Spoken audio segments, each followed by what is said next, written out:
quelque chose de curieux se produit parfois dans nos vies. Sans que l'on puisse vraiment l'expliquer, sans que l'on ait fait quoi que ce soit d'extraordinaire, il y a des moments où l'on sent que quelque chose est en train de changer. Pas de manière spectaculaire, pas avec des fanfares ni des éclairs, mais avec cette douceur particulière qui ressemble à un matin de printemps après un long hiver. Je voudrais aujourd'hui te parler de ces moments-là, de ces signes que la vie nous envoie, parfois très discrètement, pour nous dire que quelque chose de beau s'approche. Et je ne parle pas de superstition ni de pensée magique, je parle de quelque chose de profondément psychologique, de profondément humain, de ces indices que notre propre intériorité nous donne et que nous ne savons pas toujours reconnaître, parce que voilà ce que j'ai observé après des années à accompagner des patients, à lire, à méditer, à traverser moi-même des périodes de doute, nous avons souvent du mal à reconnaître les bonnes nouvelles quand elles frappent à notre porte. Nous sommes beaucoup plus entraînés à reconnaître la souffrance, la difficulté, le danger. Notre cerveau, façonné par des millénaires d'évolution, est extrêmement doué pour repérer les menaces, mais les signes d'une vie qui s'ouvre, qui s'épanouit, qui se prépare à nous offrir quelque chose de précieux, ces signes-là, nous les laissons souvent passer sans les voir. C'est un peu comme si tu marchais dans une forêt et que tu cherchais les serpents sous chaque feuille sans jamais lever les yeux vers les fleurs qui commencent à s'ouvrir autour de toi.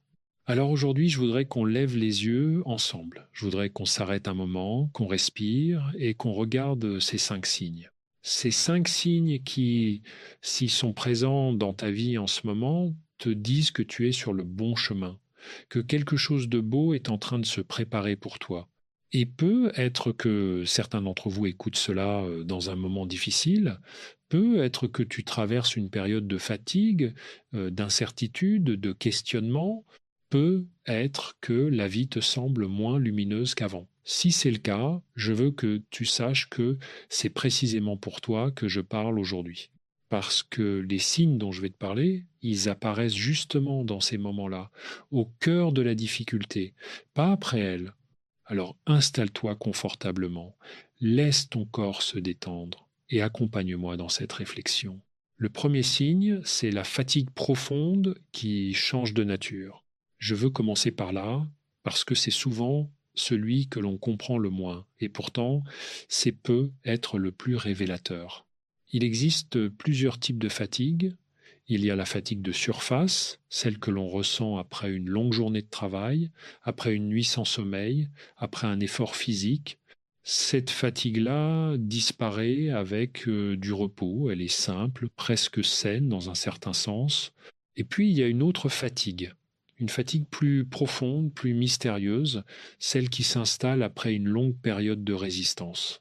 Après avoir longtemps lutté contre quelque chose, longtemps porté un poids que l'on n'avait pas choisi, longtemps maintenu une façade que la vie exigeait de nous, cette fatigue-là, je l'ai vue chez de nombreux patients. Et dans ma propre vie aussi, je l'ai connue. Ce qui est remarquable, c'est ce qui se passe quand cette fatigue commence à changer de nature, quand au lieu de te peser, elle commence à te ramollir, quand au lieu de te paralyser, elle commence à t'ouvrir. C'est une fatigue qui ne te dit plus tu n'en peux plus, mais plutôt tu peux enfin lâcher prise.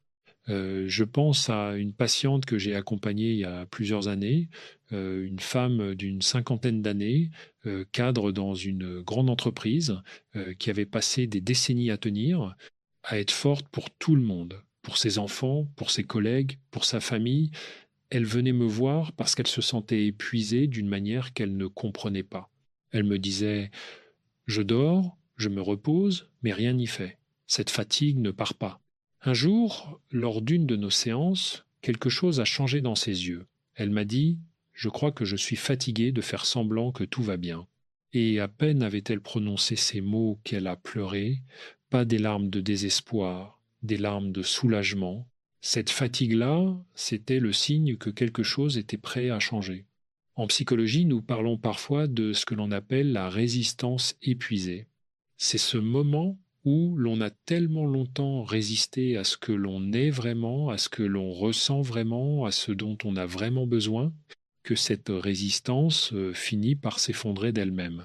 Et cet effondrement, même s'il ressemble à une défaite, est en réalité une libération. Alors je te pose cette question avec douceur. Si tu te sens fatigué en ce moment, de quel type de fatigue s'agit-il? Est-ce une fatigue qui te vide ou est-ce une fatigue qui commence à te ramollir, à t'assouplir, à t'amener vers quelque chose de plus authentique? Parce que si c'est la deuxième, c'est un signe que tu es sur le point de déposer quelque chose de lourd. Et quand on dépose ce qui était lourd, on découvre qu'on peut marcher beaucoup plus librement. La fatigue profonde qui change de nature, c'est souvent le premier message que la vie nous envoie avant de nous offrir un nouveau souffle. Et il y a quelque chose d'important à comprendre ici. Cette transformation ne demande pas d'efforts supplémentaires. Elle demande le contraire. Elle demande de cesser de forcer, de t'autoriser à être où tu en es, de ne plus lutter contre ta propre réalité intérieure. Il y a une phrase du philosophe Lao Tzu qui me revient souvent. Connaître les autres, c'est sagesse. Se connaître soi-même, c'est illumination. Et cette fatigue dont je te parle, elle est souvent le chemin vers cette connaissance de soi. Elle nous dit, arrête de courir, regarde où tu en es, vraiment. Alors si tu traverses cette fatigue particulière en ce moment, ne la combats pas, accueille-la, laisse-la faire son œuvre, parce qu'elle prépare quelque chose. Passons maintenant au deuxième signe. Et celui-ci est plus joyeux, même s'il peut sembler déroutant au premier abord. Le deuxième signe, c'est que tu commences à ressentir une curiosité nouvelle pour des choses simples. Il y a un phénomène que j'ai toujours trouvé fascinant et que l'on observe assez régulièrement en psychologie positive. Les personnes qui sont en train de guérir, de se transformer, de s'ouvrir à quelque chose de nouveau dans leur vie, retrouvent souvent une forme d'émerveillement pour les petites choses.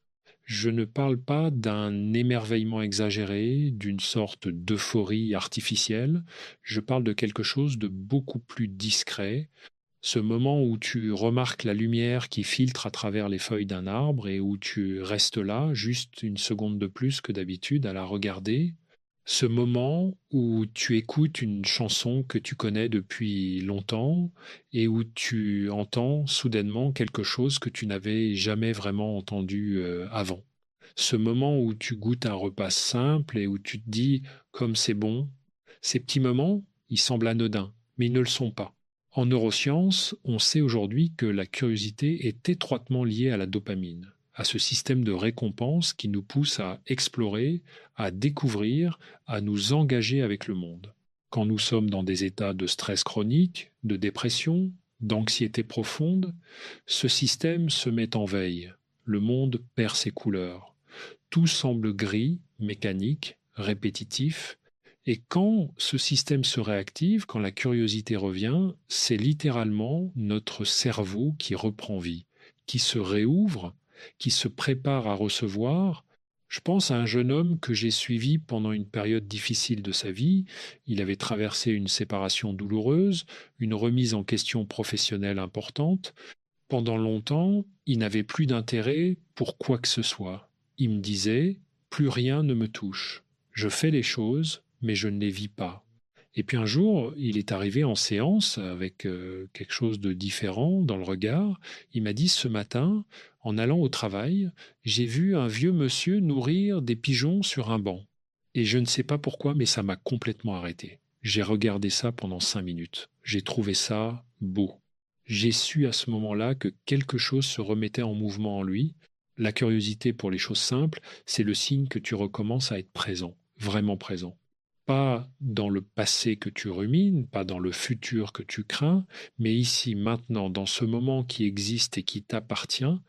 Et cette présence, elle est précieuse, parce qu'elle est la condition de toutes les belles choses. On ne peut recevoir que ce qu'on est capable de voir. Et pour voir, il faut être là. Si tu remarques en ce moment que certaines choses simples commencent à t'attirer l'attention différemment, que tu te surprends à t'intéresser à quelque chose de nouveau, à regarder le monde avec des yeux légèrement différents, c'est un signe. C'est le signe que ton intériorité se rouvre, que tu es en train de sortir de la carapace dans laquelle tu t'étais peu, être réfugié. Accueille cette curiosité, nourris-la. Ne la juge pas comme superficielle ou inutile. Elle est le début de quelque chose. Si ce contenu t'aide en ce moment, prends un instant pour le partager avec quelqu'un autour de toi qui pourrait en avoir besoin, et si tu ne l'as pas encore fait, pense à t'abonner pour continuer à apprendre et à grandir ensemble. Parlons maintenant du troisième signe. Celui-ci peut être le plus surprenant parce qu'il ressemble en apparence à quelque chose de négatif. Le troisième signe, c'est que les relations qui ne te correspondent plus deviennent de plus en plus difficiles à supporter. Je sais que cela peut sembler contre-intuitif. Comment quelque chose d'inconfortable peut-il être un signe de beau à venir? Mais laisse-moi t'expliquer. Notre tolérance à ce qui ne nous correspond pas est souvent inversement proportionnelle à notre niveau de conscience de soi.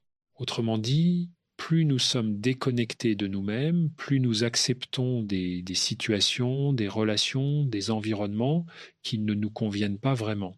Parce que nous ne savons pas ou nous n'osons pas nommer ce que nous méritons vraiment. Mais quand quelque chose commence à changer en nous, quand nous commençons à nous reconnecter à nos véritables besoins, à nos valeurs profondes, à ce qui nous fait vraiment du bien, alors ce qui ne nous correspond plus devient soudainement beaucoup plus visible, beaucoup plus difficile à ignorer. C'est comme si tu avais porté des chaussures légèrement trop petites pendant des années. Tu t'y étais habitué, tu avais appris à marcher avec la douleur, et puis un jour tu essaies une paire de chaussures à ta taille, et là tu réalises les premières chaussures me faisaient vraiment mal, et tu ne peux plus les remettre de la même façon. Cela se produit dans les relations humaines de manière très similaire. Je vois souvent des personnes qui me disent ⁇ Je ne comprends pas. Depuis quelque temps, certaines de mes amitiés m'épuisent, des conversations qui avant me semblaient normales m'irritent maintenant. Est-ce que je deviens intolérant? Est-ce que je deviens égoïste? Et ma réponse est presque toujours non, tu deviens plus conscient de toi-même. Il y a une différence fondamentale entre l'intolérance, qui est un rétrécissement du cœur, et la clarté relationnelle, qui est une expansion de la conscience. L'intolérance rejette l'autre avec mépris. La clarté relationnelle reconnaît simplement cette relation-ci ne me nourrit pas, elle ne m'aide pas à grandir. Elle me vide plutôt qu'elle ne me remplit. Et cette reconnaissance, douloureuse qu'elle soit parfois, est un signe de maturité affective. Un signe que tu es prêt à cultiver des relations plus authentiques, plus nourrissantes, plus alignées avec ce que tu es vraiment en train de devenir. Bien sûr, cela ne signifie pas que tu dois couper brutalement tous les liens. Les relations humaines sont complexes, nuancées et méritent toujours respect et douceur. Mais l'inconfort que tu ressens dans certaines relations en ce moment, s'il est sincère et non pas simplement une irritation passagère, mérite d'être écouté. Parce que cet inconfort, il te dit quelque chose. Il te dit que tu as commencé à ressentir ce que tu mérites vraiment. Et quand on commence à ressentir ce qu'on mérite, on commence à se diriger vers ce qui nous correspond vraiment. Les relations qui ne nous conviennent plus sont des jalons. Elles nous indiquent la direction de celles qui nous attendent. Je pense à une femme que j'ai accompagnée dans une période de transformation personnelle importante. Elle avait passé des années dans un cercle social qui en réalité ne lui correspondait plus depuis longtemps. Des personnes avec qui elle avait grandi, avec qui elle partageait un passé, mais avec qui elle n'avait plus vraiment de terrain commun. Elle résistait à cet inconfort. Elle se disait ⁇ Je ne peux pas les abandonner, ce sont mes amis depuis 20 ans. Et puis, peu à peu, elle a commencé à accepter que l'amitié n'est pas une dette, que l'on peut aimer quelqu'un tout en reconnaissant qu'on n'a plus les mêmes chemins. Et en se libérant de ce sentiment d'obligation, elle s'est ouverte à de nouvelles rencontres, des rencontres qui ont profondément changé sa vie. Aujourd'hui, elle me dit souvent, si je n'avais pas accepté cet inconfort-là, je n'aurais jamais trouvé les personnes qui sont maintenant les plus importantes pour moi. Alors si tu ressens en ce moment cet inconfort particulier dans certaines de tes relations, si certaines choses qui semblaient normales avant te semblent maintenant difficiles à accepter, considère cela comme un signe que tu es en train de te redéfinir et que des relations plus alignées avec ce que tu deviens sont en train de se préparer. Continuons avec le quatrième signe, qui est peut être le plus intime de tous. Le quatrième signe, c'est que tu commences à te parler différemment. Ce signe-là est subtil. Il ne s'observe pas de l'extérieur, mais il est l'un des plus puissants parce qu'il touche à la relation fondamentale de ta vie, la relation que tu as avec toi-même. Nous avons tous une voix intérieure. Cette voix qui commente notre vie, qui juge nos actions, qui anticipe nos échecs ou célèbre nos réussites. La plupart du temps, nous ne l'écoutons pas vraiment. Elle tourne en arrière-plan, comme une radio que l'on n'a jamais éteinte. Mais si tu prêtes attention à cette voix, tu remarqueras quelque chose de très important. Son ton peut varier considérablement selon les périodes de ta vie. Dans les moments difficiles, cette voix tend à être dure, critique, impitoyable. Elle dit des choses que tu ne dirais jamais à un ami. Tu es nul, tu n'y arriveras jamais, tu es trop sensible, tu fais tout mal. Et puis il y a ces moments précieux où cette voix commence à changer. Pas d'un coup, pas radicalement, mais progressivement, subtilement, quelque chose se transforme dans sa manière de te parler. Il y a peut être un moment où, au lieu de te critiquer après une erreur, tu t'entends penser, c'est humain, j'ai fait de mon mieux, je vais apprendre de ça. Il y a peut être un moment où, devant quelque chose de difficile, au lieu de te dire tu n'en es pas capable, tu t'entends penser c'est difficile, mais je vais essayer. Ces glissements dans ton dialogue intérieur sont extraordinairement significatifs. En psychologie, nous parlons de compassion envers soi-même. C'est un concept développé notamment par la chercheuse Christine Neff et qui s'appuie sur une idée simple mais révolutionnaire. La façon dont tu te traites toi-même influence directement ta capacité à te transformer, à grandir, à avancer. Paradoxalement, la dureté envers soi-même ne nous rend pas plus performants. Elle nous bloque, elle nous paralyse. Parce que lorsqu'on se critique constamment, le cerveau entre dans un état de défense. Et en état de défense, on ne peut pas vraiment apprendre, ni vraiment s'ouvrir, ni vraiment changer. Mais lorsqu'on commence à se parler avec plus de douceur, avec plus de bienveillance, avec cette même tendresse que l'on aurait pour un ami qui traverse des difficultés, alors quelque chose de libérateur se produit. On peut commencer à voir ses erreurs sans en être écrasé. On peut commencer à reconnaître ses limites sans en avoir honte. On peut commencer à s'accepter tel que l'on est tout en aspirant à devenir ce que l'on veut être. Si tu remarques en ce moment que ta voix intérieure est en train de se radoucir, même légèrement, c'est un signe très fort.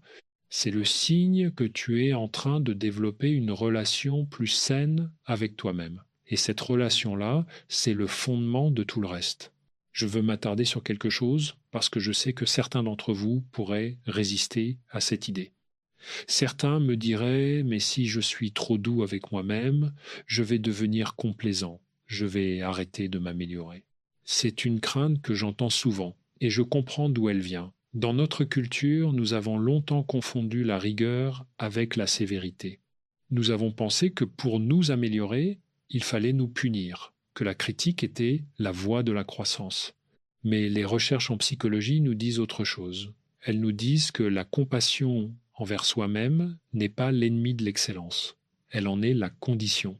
Les personnes qui se traitent avec bienveillance prennent plus facilement des risques, apprennent plus efficacement de leurs erreurs et maintiennent leur engagement dans le temps de manière beaucoup plus solide.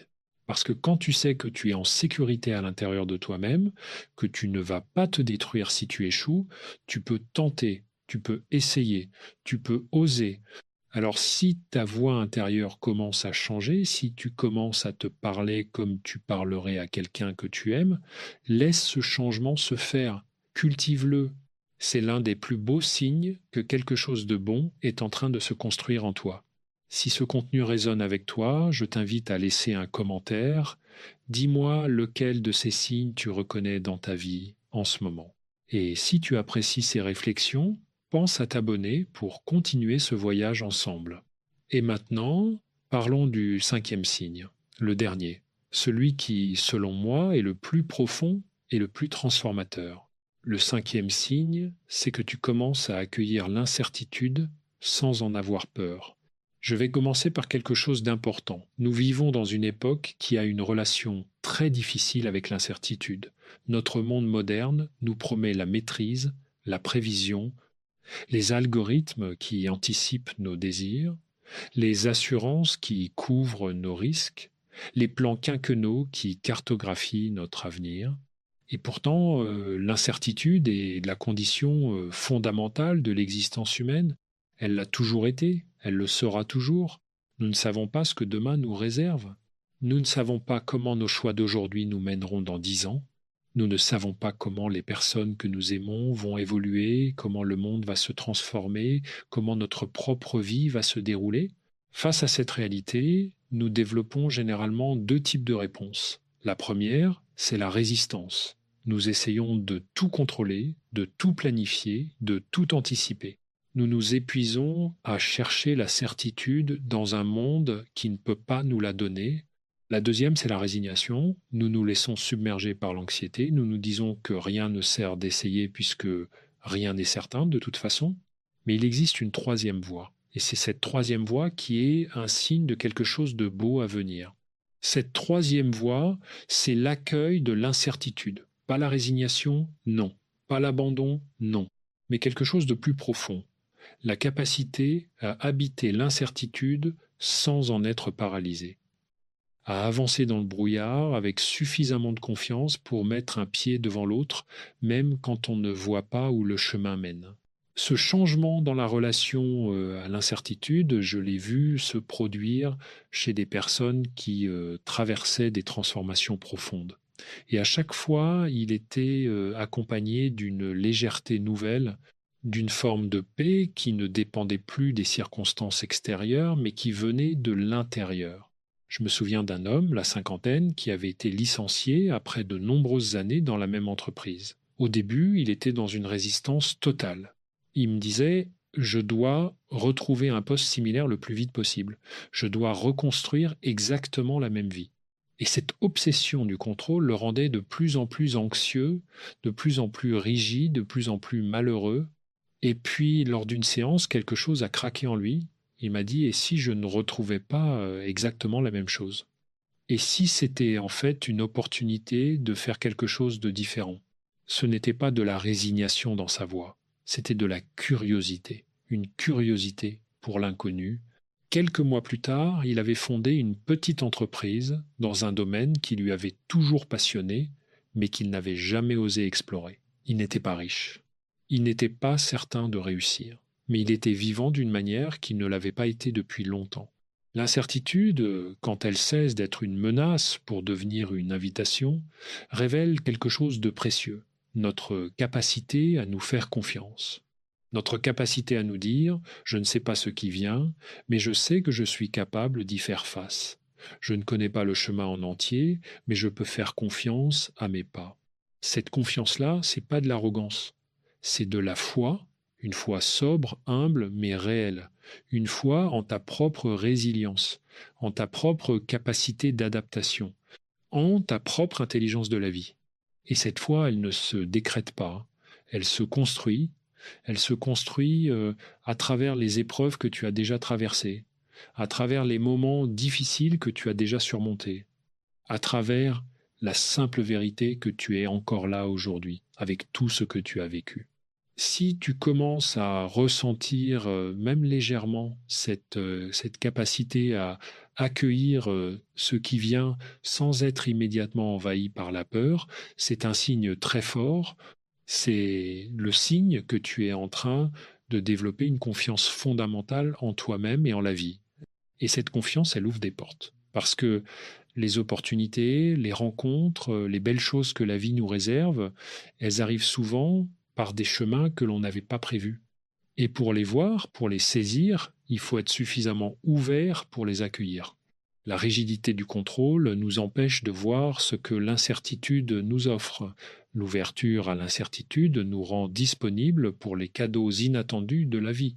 Je veux maintenant faire une pause dans notre parcours à travers ces 5 signes pour parler de quelque chose qui les relie tous, quelque chose qui est au cœur de chacun d'eux.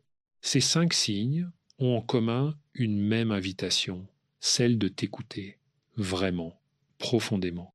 Pas de manière superficielle, pas simplement en te demandant qu'est-ce que je veux manger ce soir ou de quoi est-ce que j'ai envie ce week-end, mais d'une manière plus fondamentale. Qu'est-ce qui compte vraiment pour moi? Qui est-ce que je suis vraiment en dessous de tout ce que j'ai appris à faire semblant d'être? Vers quoi est-ce que je veux aller au fond de moi? Cette écoute de soi dans notre monde agité, saturé de bruit et de stimulation, est devenue un acte presque révolutionnaire. Parce que pour s'écouter, il faut se taire, et pour se taire, il faut accepter de ne pas être en permanence dans l'action, dans la production, dans la performance. J'ai toujours été convaincu que la santé mentale, la santé émotionnelle, la santé relationnelle sont profondément liées à cette capacité à s'écouter, pas à se complaire, pas à se justifier dans tout ce qu'on fait, mais à écouter avec honnêteté ce qui se passe à l'intérieur.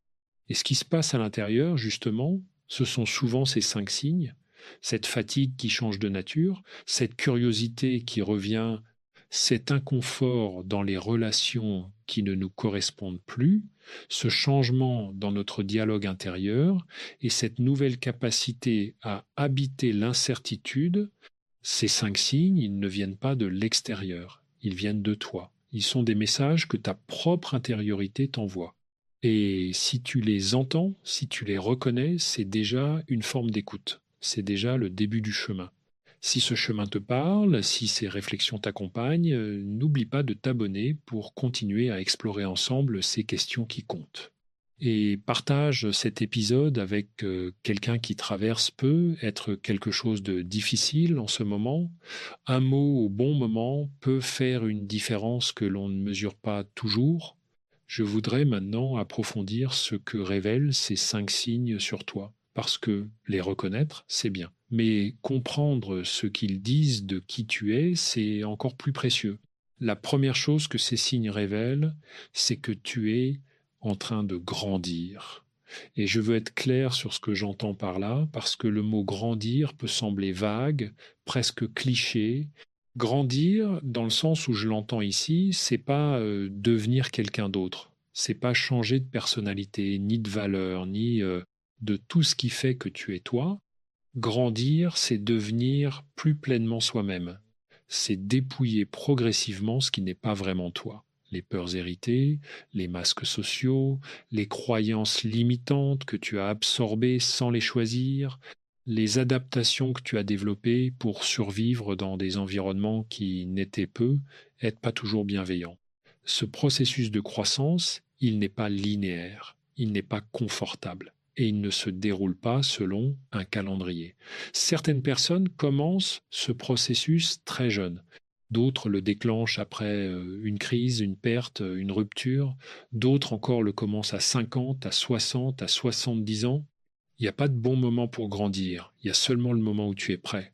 Et si tu reconnais ces 5 signes dans ta vie, si tu te retrouves dans ce que je décris, c'est que ton moment est maintenant. Ou plutôt que ton moment a déjà commencé et que tu l'as déjà senti, même si tu n'avais pas forcément les mots pour le nommer. La deuxième chose que ces signes révèlent, c'est que tu as développé une forme de courage intérieur. Je parle d'un courage particulier, pas le courage de l'action héroïque, du geste spectaculaire, de l'exploit visible, mais le courage de l'intériorité, le courage de regarder en face ce que tu ressens vraiment, de reconnaître ce qui ne te correspond plus, de changer ta relation à toi-même, d'accueillir l'incertitude plutôt que de la fuir. Ce courage-là, on ne le voit pas de l'extérieur, il ne se célèbre pas dans les journaux, il n'est pas récompensé par des applaudissements, mais il peut être le courage le plus important qui soit, parce qu'il est le fondement de tout le reste. Sans ce courage intérieur, on peut traverser toute une vie en faisant les bons gestes, en disant les bonnes choses, en jouant les bons rôles, sans jamais vraiment vivre, sans jamais vraiment se rencontrer soi-même.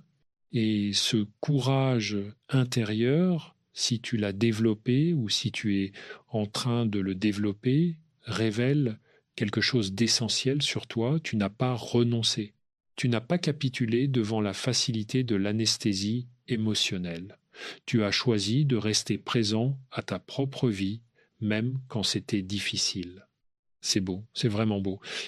La troisième chose que ces signes révèlent, c'est quelque chose que beaucoup de personnes ont du mal à accepter à propos d'elles-mêmes. Tu mérites ce qui vient. Nous avons souvent une relation complexe avec l'idée de mériter. Peut être que tu as grandi dans un environnement où l'on t'a appris que tu devais gagner l'amour, mériter l'attention, justifier ta valeur par tes performances. Et si c'est le cas, l'idée de simplement mériter quelque chose de beau, sans avoir à le gagner, peut sembler étrange, voire suspecte. Mais laisse-moi te dire quelque chose avec toute la conviction que j'ai. Tu mérites ce qui vient non pas parce que tu as accompli des choses extraordinaires, non pas parce que tu as été parfait, non pas parce que tu as souffert plus que les autres. Tu mérites ce qui vient simplement parce que tu es là, parce que tu essayes, parce que tu continues à avancer avec tes doutes et tes fragilités, avec tes forces et tes limites. Et cette conviction-là, si tu commences à la ressentir en toi, si tu commences à croire même un tout petit peu que quelque chose de beau t'est dû, c'est un signe en soi.